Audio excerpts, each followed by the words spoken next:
kama washiriki wa Akili Marathon. Sisi tumekuwa wadau wa miaka yote panapokuwa na Akili Marathon. Shughuli gani tunafanya? Tunatoa elimu. Ni kama ofisi imehamia hapa.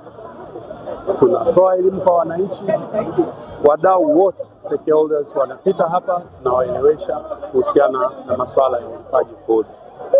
Ulipaji kodi ni kitu cha msingi katika kila nchi.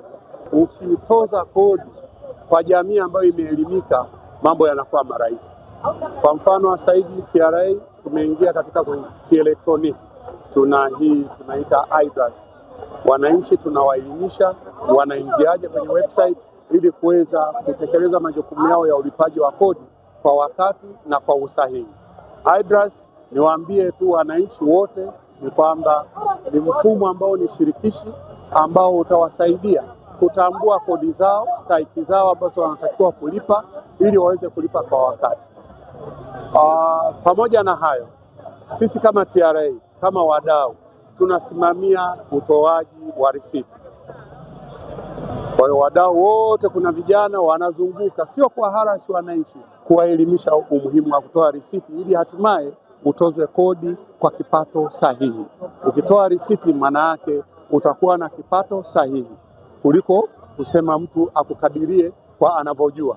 Lakini unapokuwa umetoa risiti ya kielektroniki, maana yake taarifa zako sahihi zinakuwa ziko katika nafasi za mamlaka na makadirio yako yatakuwa mazuri. Wito wangu kwa Watanzania, especially walipa kodi, mwezi huu ni mwezi wa makadirio.